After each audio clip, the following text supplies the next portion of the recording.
Good morning everyone. कल की video में जो है हमने पृथ्वी की उष्मा बजट के बारे में जाना, साथ ही एल्बिडो किसे कहते हैं वो भी हमने जाना। आज की वीडियो में हम देखेंगे तापक्रम या तापमान और उसको प्रभावित करने वाले कारक। ठीक है बच्चों, चलिए। तापक्रम का अभिप्राय वायुमंडलीय ताप से है। तापक्रम उष्मा की तीव्रता या तप्तता की मात्रा का माप है। वायुमंडल व्याप्त इसी ताप का मानक अवस्थाओं में मापन ही मापक्रम है। अप्रत्यक्ष रूप से वायुमंडल के ताप का प्रधान स्रोत सूर्य है, परंतु प्रत्यक्ष रूप से सूर्य में स्वल्प मात्रा में ही ताप मिलता है, जबकि अधिकांश ताप पार्थिव ऊर्जा से प्राप्त होता है। ठीक है, उष्मा का सबसे बड़ा स्रोत सूर्य है, परंतु वायुमंडल या पृथ्वी को जो तापमान या उष्मा है वह प्रत्यक्ष रूप से सूर्य से बहुत ही कम मात्रा में प्राप्त होता है। हमने उष्मा बजट में पढ़ा है। लेकिन पार्थिव विकिरण या परावर्तन के माध्यम से जो है अधिक तापमान की प्राप्ति पृथ्वी या वायुमंडल को होती है। ठीक है बच्चों, वायुमंडल में व्याप्त ताप की विभिन्न अवस्थाओं का मापन तापमापक यंत्र या थर्मोमीटर से किया जाता है। तापमान का सामान्य वितरण का आधार अयनवृत्त रेखाएं हैं। विषुवत रेखा के दोनों अयन वृत्तों के मध्य सूर्य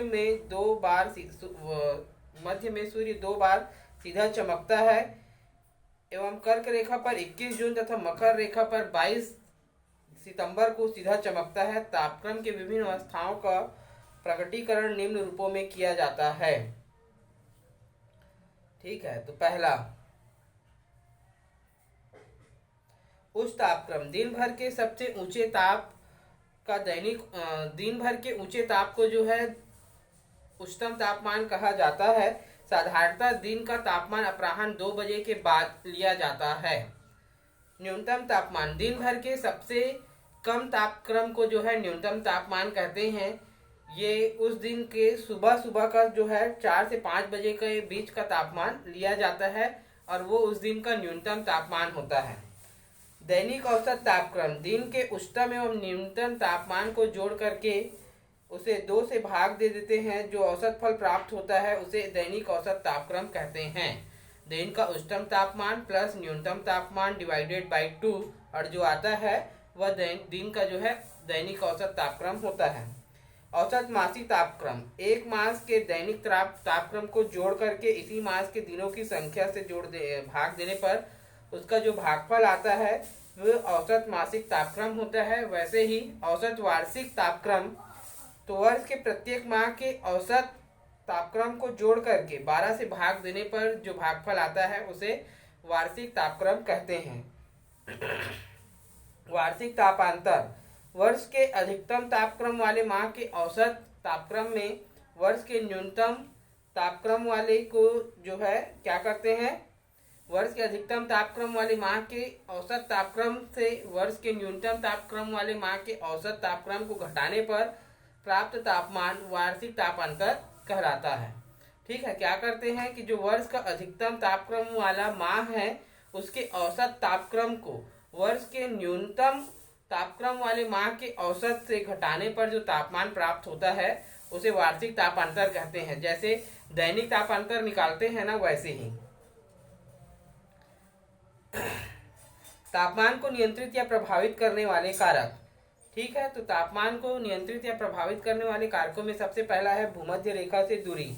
आपको पता है कि सूर्य की किरणें जो है भूमध्य रेखा पर सीधे चमकती है और जैसे जैसे हम भूमध्य रेखा से दूर जाते जाते हैं तापक्रम जो है कम होता जाता है, क्योंकि सूर्य की किरणों का तिरछापन होने के कारण जो है तापमान जो है या उष्मा जो है उधर के क्षेत्रों में कम पड़ती है और ध्रुवों पर जो है इसका जो तिरछापन है इतना ज्यादा हो जाता है कि वहां पर तापक्रम 0 पर चला जाता है।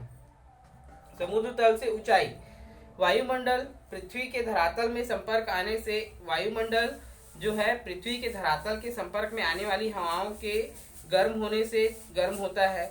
जैसे जैसे हम ऊंचाई पर जाते हैं क्या होता है कि हवाएं हल्की होकर फैलने लगती है, जिसमें तापमान जो है कम होते जाता है। अतः सभी को पता है कि प्रति 165 मीटर की ऊंचाई पर वायुमंडल में तापमान 1 डिग्री सेल्सियस तापमान कम होने लगता है।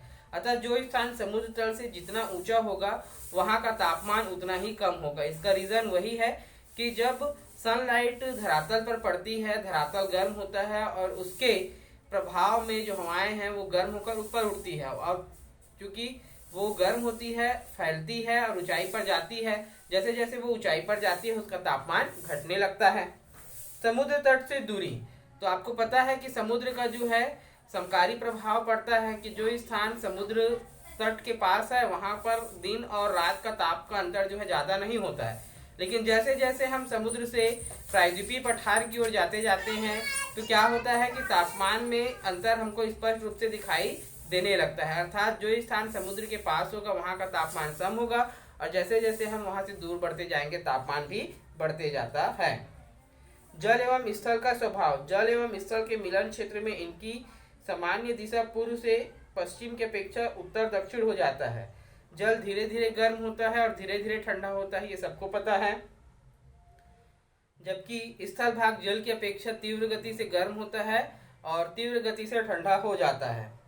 अतः सूर्य तक की प्राप्ति समान मात्रा होने पर भी स्थल का तापक्रम जल से अधिक हो जाता है। ठीक है, ये बहुत इंपॉर्टेंट है। हमारे यहाँ जो मानसूनी पवनें चलती है उसका एक बड़ा रीजन जल और थल का है। जल और थल के स्वभाव के कारण ही हमारे यहाँ मानसूनी हवाओं का जन्म होता है। ठीक है, ये आगे वाले चैप्टर में आप लोगों को मैं बताऊंगा। आप लोगों को पता है कि जल में जब भी सूर्य की प्रकाश की किरणें पड़ती है तो पहली परत गर्म होती है, फिर दूसरी, फिर तीसरी, इस प्रकार जो है वो परतों में गर्म होती है। और जब सूर्यास्त हो जाता है तो फिर पहली परत ठंडी होती है, फिर दूसरी, फिर तीसरी, तब तक जो है फिर से सुबह हो जाती है। इसलिए सुबह सुबह जब तालाब में लोग नहाने जाते हैं तो तालाब का पानी गर्म होता है। धरातल का स्वभाव कैसा है कि जैसे ही इसमें धूप पड़ती है वो तेजी से गर्म हो जाता है, और जैसे ही रात होती है वो शीघ्रता से क्या होता है, ठंडा हो जाता है। भूमि की ढाल, भूमि का ढाल यदि सूर्य विमुख है अर्थात सूर्य की सामने है तो क्या होगा कि वहां पे प्रकाश या तापमान जो है सीधा पड़ेगा, अर्थात उस भाग में तापमान की अधिकता होगी। जबकि उसके पीछे वाले भाग में जो है वो प्रकाश नहीं जाएगा या उसमें नहीं जाएगी, इसलिए उसके पीछे वाले भाग में जो है तापमान कम होगा। जैसे कि उत्तरी गोलार्ध में दक्षिणी ढलानें सूर्य की ओर झुकी हुई होती है और उत्तरी ढलानें सूर्य में विपरीत दिशा में होती है। धरातलीय गुण, ठीक है, सामान्यतः धरातल की अपेक्षा रेतीली भूमि शीघ्र गर्म हो जाती है। आपको राजस्थान के बारे में पता है कि राजस्थान में जो थार का मरुस्थल है वहां पर यदि कोई व्यक्ति दिन में फंसा हुआ है तो बहुत अधिक गर्मी के कारण जो है डेथ कर जाएगा, क्योंकि उसको कोई व्यवस्था नहीं मिलेगी। और यदि वो रात में फंस गया है तो रात का तापमान जो है इतनी ठंडा हो जाता है कि वो माइनस में चला जाता है, तो व्यक्ति जो है हाइपोथर्मिया से डेथ कर जाएगा। इसका प्रमुख रीजन उस रेतीले भूभाग का है कि रेतीला जो भूभाग है वो क्या होता है, उसका जो गुण है कि जैसे ही उसको हल्की सी गर्मी मिलती है वो बहुत तेजी से गर्म हो जाता है, और जैसे ही ठंडा होता है वो बहुत शीघ्रता से ठंडी हो जाती है। सूर्य तप का परावर्तन हिमाच्छित क्षेत्रों में 70% से 90%, घास भूमि में 14 से 37%, काली मिट्टी में 8 से 14% और कोणधारी वन में 10% जो है उष्मा का रिफ्लेक्शन होता है। प्रचलित पवनें, निम्न अक्षांशों से उच्च अक्षांशों में चलने वाली हवाएं तापक्रम को बढ़ा देती है, अर्थात भूमध्य रेखा से ध्रुवों की ओर जो भी हवाएं चलती है वो क्या होती है, बहुत गर्म होती है, और गर्म होने से जिन जिन क्षेत्रों में वो प्रवेश करती है वहां के तापमान को बढ़ा देती है। वैसे ही ध्रुवों से जो आने वाली हवाएं हैं जो वो भूमध्य सागर की ओर आती है तो वो क्या होता है, भूमध्य रेखा की ओर जब आती है तो क्योंकि वो ठंडी है इसलिए जिन जिन क्षेत्रों में वो प्रवेश करती है वहां के तापमान को कम करते जाती है। अभी हमारे यहाँ शीत का मौसम प्रारंभ हुआ है। आपको पता है कि हिमालय से आने वाली जो उत्तरी हवाएं हैं वो काफी ठंडी होती है, इसलिए हमारे प्रदेश में जो है शीतलहर चलना प्रारंभ हो जाता है। वैसे ही इसमें भी होता है, एग्जाम्पल भी दिया हुआ है। जैसे उत्तरी अमेरिका में मैक्सिको की खाड़ी से चलने वाली गर्म हवाएं प्रेरी क्षेत्र को गर्म करती है, और शीत ऋतु में उत्तर से दक्षिण की ओर चलने वाली ठंडी हवाएं या बर्फीली हवाएं, ध्रुवीय हवाएं 2/3 उत्तरी अमेरिका के तापक्रम को कम कर देती है। सेम प्रभाव जो है सागरी धाराओं का होता है कि भूमध्य सागर में या भूमध्य सागर से जो भी भूमध्य रेखा से जो भी सागरी धाराएं हैं वो ध्रुवों की ओर जब प्रवेश करती है तो जिन जिन क्षेत्रों में वो जाती है उन क्षेत्रों के तापक्रम को वो बढ़ाते जाती है। और ठीक वैसा ही जैसे ध्रुवों से आने वाली जो ठंडी जलधाराएं हैं वो जिन जिन क्षेत्रों में प्रवेश करती है वहां के तापमान को कम करती है। जिस प्रकार हवाएं जो है चलती है कि भाई हवाएं गर्म होकर जो है आगे बढ़ती है और ठंडी जो हवाएं उसके स्थान को घेरती है। सेम ये पानी के लिए भी होता है कि जलधाराएं जब गर्म होती है तो आगे बढ़ती है और उसके स्थान को जो ठंडी हवाएं हैं, ठंडी जलधाराएं हैं, वो घेरती है। इससे जलधाराओं का जन्म होता है। गल्फ स्ट्रीम गर्म जलधारा यूरोप के उत्तरी पश्चिमी भाग तथा क्यूरोसीवो जापान तथा उत्तरी अमेरिका के पश्चिमी तट पर तापमान में वृद्धि कर देती है। लेब्राडोर, पेरू तथा कैलिफोर्निया धाराएं ठंडी होने के कारण प्रभावित क्षेत्रों में तापक्रम नीचा कर देती है।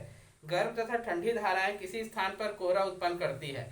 जैसे न्यू फाउंडलैंड जगह है या डागर बैंक है, यहाँ पर गर्म एवं ठंडी जलधाराएं आपस में मिलती है। आप देखेंगे कि गर्म पानी के साथ ठंडी पानी को मिलाएंगे तो वहाँ क्या होता है, घना कोहरा निकलता है। तो यहाँ पर भी जो है क्या होता है कि जहाँ पर लेब्राडोर की ठंडी जलधारा और गल्फ स्ट्रीम की गर्म जलधारा डागर बैंक के पास जब मिलती है तो वहां पर जो है घना कोहरा होता है और वहां पर जो है एक प्लैंकटन नामक जो है वनस्पति जीव पाया जाता है, जो मछलियों का बहुत प्रिय भोजन है। इसलिए डागर बैंक में जो है बहुतायत में मछलियां प्राप्त होती है। तो बच्चों ये थे तापमान को प्रभावित करने वाले कारक। सूर्य तप को प्रभावित करने वाले कारक भी यही होंगे, बस आपको उसको समझकर लिखना होगा।